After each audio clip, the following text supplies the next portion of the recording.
क्या कमियां मिली, क्या खासियत मिली?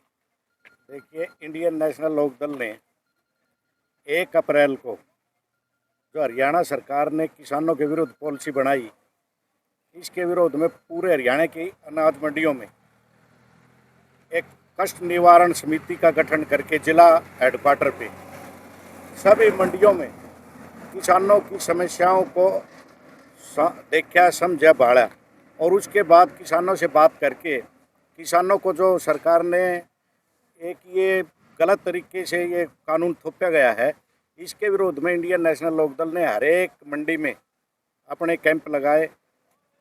हर एक मंडी में हल्का स्तर पे, जिला स्तर पे किसानों की समस्याओं को सुनने के लिए, उनका निवारण करने के लिए कैंप लगा रखे हैं ताकि किसान को किसी प्रकार की परेशानी ना हो। हरियाणा सरकार ने पॉलिसी बना दी कि ट्रैक्टर के ऊपर ट्रैक्टर का नंबर प्लेट हो, ट्रैक्टर की रजिस्ट्रेशन हो, किसान की रजिस्ट्रेशन हो, बायोमेट्रिक हो।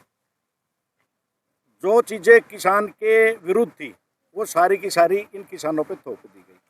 किसान की फसल है, फसल बोने के बाद किसान अपनी फसल की रजिस्ट्रेशन कराता है। मेरी फसल मेरा ब्यूरो पे रजिस्ट्रेशन होगी, फसल होगी तो किसान ने फसल बेचनी है, आढ़ती ने फसल खरीदनी है। इसमें कोई दिक्कत क्या थी? वेरिफिकेशन की क्या दिक्कत थी? अंगूठे टेको, अंगूठों से काम नहीं चलता तो आंखों की पुतली से चेक करो। क्या यही किसान है? सरकार ने अगर कोई काला बाजारी को रोकना था, सरकार ने ये बताया है कि हमने जो बाहर अदर स्टेट से जो गेहूँ आ रहा है हम उसको रोकेंगे। अदर स्टेट से हरियाणा में कैसे गेहूँ आएगा? राजस्थान में तो शायद हमारे से ज़्यादा भाव है, पंजाब में बराबर है, यूपी में बराबर है। इतने छोटे छोटे जो 10 के एकड़ का जमींदार है, 5 एकड़ का जमींदार है, कोई यूपी से हरियाणा में बेचने आएगा? ये सरकार की सरासर पॉलिसी गलत है। हमने इसका बहिष्कार किया और किसानों की समस्याओं को दूर करने के लिए हम हर एक मंडी का दौरा कर रहे हैं। हर एक मंडियों में हमारे कार्यकर्ता बैठे हैं ताकि किसी भी किसान को कोई परेशानी नहीं हो। इसके अलावा इन्होंने एक शर्त और भी रखी थी। अब मंडी में किसान की खरीद जो है सुबह 6 बजे से रात को 8 बजे तक खरीदते हैं। चौधरी आबे सिंह चौटाला जी राज्यपाल से मिलने गए, उनको आध घंटा बैठ के सारी बातें बताई। अगले दिन ये समस्या खत्म हो गई थी कि 24 घंटे के लिए खरीद की जाएगी और ट्रैक्टर पे नंबर प्लेट नहीं है तो भी यहाँ आदेश दिया गया, अगर नंबर प्लेट नहीं है तो किसी कागज़ पे टेम्परेरी लिख के उसको चिपका के एक बार फोटो करके वो करा ले। तो मेन तो किसान को फिलहाल समस्या है जो ये जो वेरिफिकेशन हो रहा है ना, इसके लिए ये ज़्यादा समस्या है। और हम कल भी रानिया से विधायक अर्जुन चौटाला जी रोहतक अनाज मंडी में थे तो हमने आढ़तियों से बात की, सरकार से बात की, सरकार के सेक्रेटरी, मंडी सेक्रेटरी को भी बुलवाया तो उन्होंने कहा जी ऐसी कोई समस्या नहीं है, अगर कोई समस्या आती है तो तुरंत समाधान कर देते हैं। और हमने अपना हेल्प नंबर वहाँ भी जारी कर रखा है और यहाँ भी जारी कर रखा है। अब किसी को कोई समस्या हो हमें बताए, हम उस समस्या का समाधान। किसान के खरीदनी तो पड़ती है, बेचनी पड़ती हो।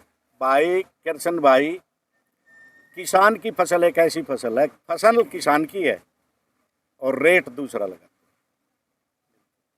एक किसान ऐसा, एक गरीब आदमी होते हुए 2 एकड़ का जमींदार, आजकल जमींदार कहाँ रह गए, छोटे छोटे जमींदार हो गया और अपनी फसल को बेचने के लिए जो मंडी में जाता है और अंगूठे, किसान के अंगूठे तो पहले ही टिके हुए हैं, ठीक है, पैसे लेके तो अब बुआई करता है, फिर कहीं धान का है, कहीं वो घास पाड़ना आ गया उसका है, तो किसान का तो अंगूठा पहले टिक जाता है आढ़ती के पास। और उसके बाद सरकार ने ये अंगूठा टेक के ये जता दिया अब सरकार को तो सरकार इन किसानों को तो मारने का ही काम करे। एक बहुत बड़ा षड्यंत्र है ये अडानी अंबानी के तहत ये जो सेलो बना रखे हैं ना, इनको कैसे आगे बढ़ा जाए, कैसे इस आढ़ती को भी मारा जाए, किसान को भी मारा जाए, ये बहुत बड़ा षड्यंत्र है। ये षड्यंत्र जमीन के ऊपर है। एक बात और सुनने में आई है, साइलों में अगर अनाज जाएगा वहाँ कोई बायोमेट्रिक नहीं है और वहाँ कोई भी, चाहे वो आढ़ती है चाहे किसान है, मुख्यमंत्री भी उनके कांटे का तोल नहीं कर सकता। साइलों में कोई किसी चीज़ की इन्होंने इंस्ट्रक्शन रखी नहीं, क्योंकि ऊपर से इंस्ट्रक्शन है। सैनी साहब क्या करें? सैनी साहब तो एक थोपे हुए मुख्यमंत्री इस प्रदेश के, और सैनी साहब पीछे बिहार के इलेक्शन में देखा होगा आपने, उन्होंने कहा कि मैं तो बिहार का मुख्यमंत्री हूँ। अरे तो हरियाणा की जनता ने आपके लिए लड़ाई लड़ी, आपके कार्यकर्ताओं ने लड़ाई लड़ी, और किसी तरह से घोटाले घपले बूथों पे मशीन पे गड़बड़ करके तुम्हारी सरकार आ गई तो लोगों ने ये सोचा था कि मनोहर लाल खट्टर तो किसान नहीं है, वो तो एक बिजनेस माइंड है। लेकिन सैनी साहब तो हो सकता है कि ये किसान के बेटे हैं, किसान की सुध बुध लेंगे, लेकिन पता इसको भी है, पता कृषि मंत्री को भी, वो भी किसान है श्याम सिंह राणा। लेकिन ये दोनों एक थोपे हुए मंत्री हैं और थोपा हुआ मुख्यमंत्री है, ये काबू से इनके बाहर है। नहीं तो क्या सैनी साहब को पता नहीं किसान के अंगूठे टिकवाने, क्या सरेआम रोड पे बेइज्जती करने के लिए किसान मिला इसको? अपनी फसल बेचने जा रहा है, फसल बेचेगा आड़ती को, आड़ती ने पेमेंट करनी है, अंगूठा किस चीज का? दुर्भाग्य है इस प्रदेश का, कृषि मंत्री ये है दुर्भाग्य। अब जिस तरह महिपाल डांडा है उसको बना दिया शिक्षा मंत्री, उस बेचारा न्यू को नहीं पता कि 10वीं के बाद कदे स्कूल में गया था कि नहीं गया था। जिस तरह पीछे सेंटर में स्मृति ईरानी को बना रखा था। जिस मंत्री को जो विभाग देना उसके बारे में कम से कम मैच्योर को तो दे दो।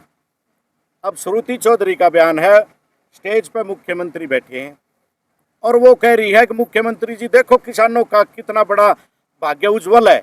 सैनी साहब भिवानी में आए हैं और बारिश हुई है। अरे बेटी तेरे को ये नहीं पता कि बारिश का फायदा किसानों को किस समय होता है? किसान की फसल पकी पड़ी है, ऊपर से बारिश हो रही है, ओले कितने जिलों में किसानों को ओले ने मार दिया। ये श्याम सिंह राणा कृषि मंत्री है, कहता है फसल के टाइम बारिश होनी तो अच्छी बात है।